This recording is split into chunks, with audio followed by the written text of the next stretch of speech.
The chief of the Ahl Sunnat and the founder of fiqh is Imam iazamabuhanife rahmatullahi ta'ala alayh. 3/4 of the rules of Islam that are being practiced all over the world belong to him. He has a share also in the remaining 1/4. He is the host, the chief of the family in the Islamic religion. All other mujtahids are his children. All the rules which a mujtahid has derived are called a madhab. As of today, out of hundreds of Ahl Sunnat madhabs, only 4 Imams madhabs have been transferred into books, and the others have been partly forgotten. The names and the Hijri dates of the deaths of the 4 Imams are Abu Hanifa, he passed away in 150 Hijri, Malik bin Anas Asbahi, he passed away in 179 Hijri, Muhammad Shafi, passed away in 204 Hijri, and Ahmed bin Hanbal, he passed away in 241 Hijri. Non-mujtahids have to follow one of these 4 madhabs in all their practices and acts of worship. This means to say that our Prophet's sallallahu alaihi wasallam, his way is the way shown by the Quran and the Hadiths, i.e. by the 2 sources called the Sunnat, and by the Ijtihad of the mujtahids. Besides these 3 documents, there is the Ijma-i-Ummat, which is, as is written under the subject of imprisonment in Ibn Abidin, the words of the Ashab Kiram, rahmatullahi ta'ala alayhim ajma'in, and those of the Tabi'in. Tabi'in are the generation that followed the Ashab Kiram. So that is, they are the things which none of them rejected or denied upon seeing them. The Shiites claim in the book Minhaj as-Salihin is not correct. They say that it is not permissible to adapt ourselves to a dead person. Islamic religion has reached us through these 4 sources. These 4 sources are called Adilla-i-Sharia. Everything outside these sources are bid'ats, irreligiousness, and falsities. The inspirations and the kashfs that occur to the hearts of the great men of Tasawwuf cannot be proofs or documents for the rules of the Ahkam-i-Islamiyah.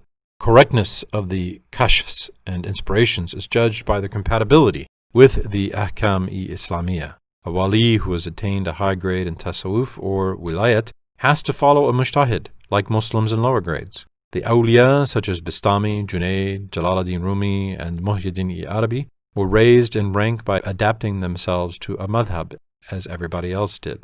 Adhering to the rules of the Ahkam-i-Islamiyah is like planting a tree. The knowledge, the marifat, the kashfs, the tajallis, the divine love, and the muhabbat-i-dhatiyah that occur to the awliya are like the fruits of this tree.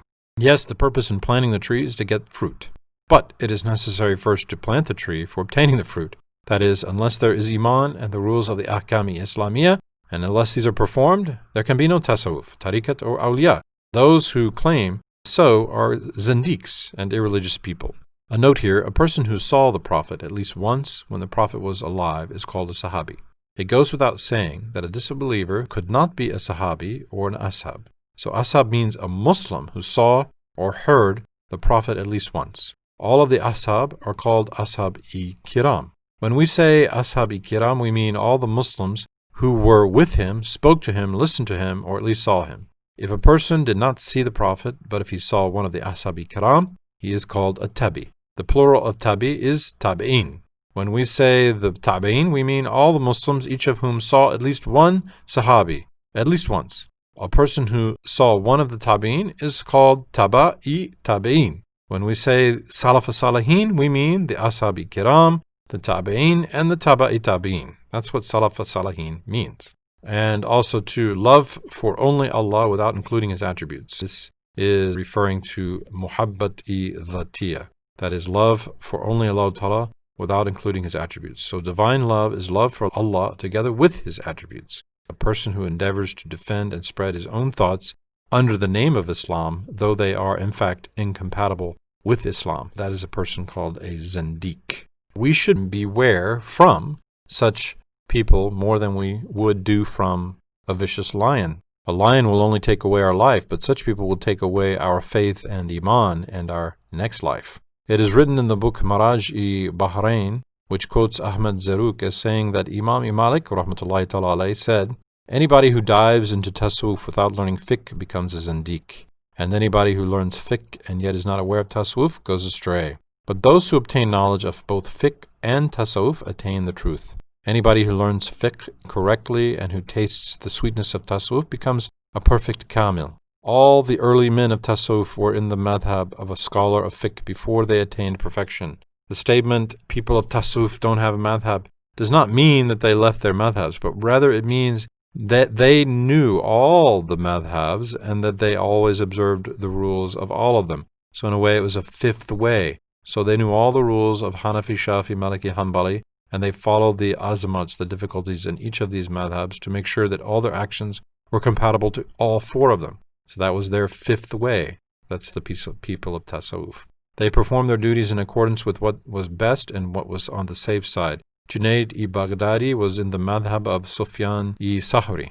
Abdul Qadir Gailani was Hanbali. Abu Bakr Shibli was Maliki. Imam Rabbani and Jariri were in the madhab of Hanafi. Haris-i-Muhassibi was a Shafi. Qaddasallahu ta'ala asrarahum. Sayyid Abdul Hakim Marwasi, rahmatullahi ta'ala alayh, says in his book Sahaba, and by the way, Sayyid Abdul Hakim Marwasi, rahmatullahi alayh, was a great and profound religious savant. His name was mentioned in the preface of our book.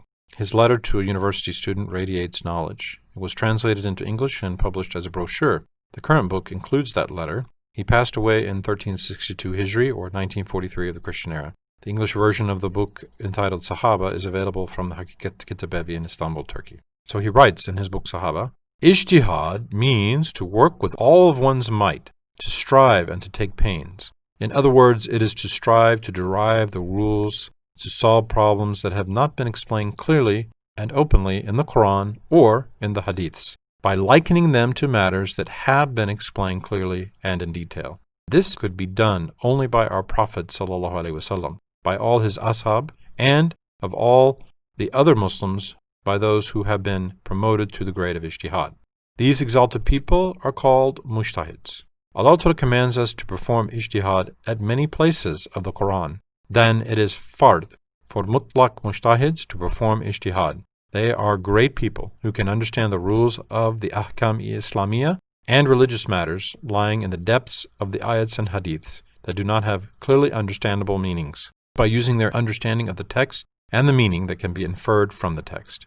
Being a mujtahid requires knowing the high branches of Arabic thoroughly, knowing the Quran by heart, knowing what each ayat means, the meanings that it indicates, the meanings lying hidden in it, the meanings that must be given in according to the subject, knowing when the ayats descended, why they descended, about what they descended, if they are general or particular, if they are nasikh or mansukh, which means some ayats were changed by some other ayats later that descended. The former are called mansukh, which means changed. The latter are called nasikh, which means the ones that have changed the former. The ayat about wine is a perfect example.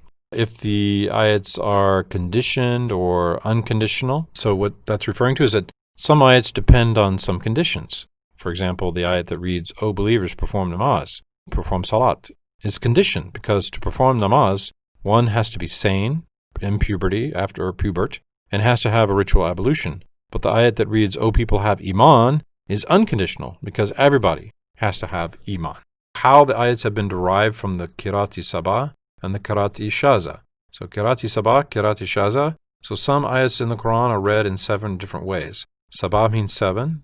Each reading has a different meaning. Qirati Shaza means the word which a few of the Prophet's companions used to recite in an unusual manner. We've discussed that earlier. So to know how they've been derived from these two, Sabah and Shaza. Knowing by heart the hundreds of thousands of hadiths that are in the Kutub-i-Sittah.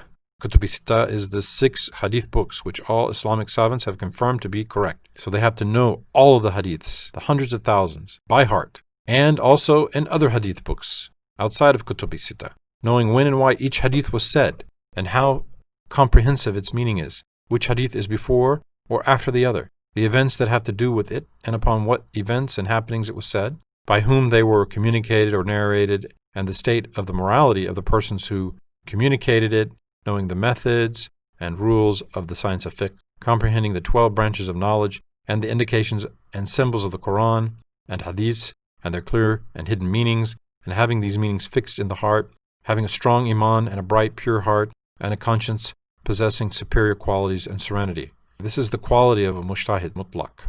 The book entitled Rad-i-Wahhabi, which was written in Persian by Mufti Muhammad Sahib, an Indian scholar, contains detailed information about ijtihad and tafsir. The book entitled Rad-i-Wahhabi was printed in Delhi in 1264 Hijri and in Istanbul in 1415 Hijri. All these superior qualities could exist only in the Ashab-i Kiram and later in some of the great awliya who lived within the earliest 200 years of the period after them. Later, opinions and predispositions branched out and bid'ats started to appear and spread. In process of time, such auspicious people decreased in number, and by 400 Hijri, there was no one left in the world to satisfy all these conditions. That is, who was a mutlaq or absolute mujtahid. By the end of the 4th century after the Hijrat, or the Hijri, there was no longer any need for a mujtahid in that capacity, because Allah Ta'ala and His Messenger Muhammad ﷺ had already disclosed all the rules to comprehend the entirety of the changes and innovations in lifestyles and scientific means to be effected till doomsday. And mujtahids in their turn studied them, understood them well, and explained them. How these rules are to be applied to newly arising situations and events is written in books of tafsir and fiqh by the scholars succeeding those great mujtahids. These scholars, who are called mujaddids, exist today, and they will exist till doomsday. So it must be determined, therefore, that people who advocate the amendments and changes must be added to Ayat Karimas and Hadith Sharifs, i.e. to the Nath, and who strive to distract Muslims with fallacies such as there have been improvements in scientific means, so we've been confronted with new events. Men of religion should come together, write new tafsirs, and cooperate in the accomplishment of new ijtihads. These kinds of people are enemies of Islam. They're zindiqs. The most baleful enemies of Islam are of British origin. The United Kingdom, based on a bedrock made up of cruelty, oppression, trickery, and treachery, invaded 40 countries in Canada, in Australia, in Asia, and in Africa by way of cultural imperialism and brutal force, and subdued them into being British colonies.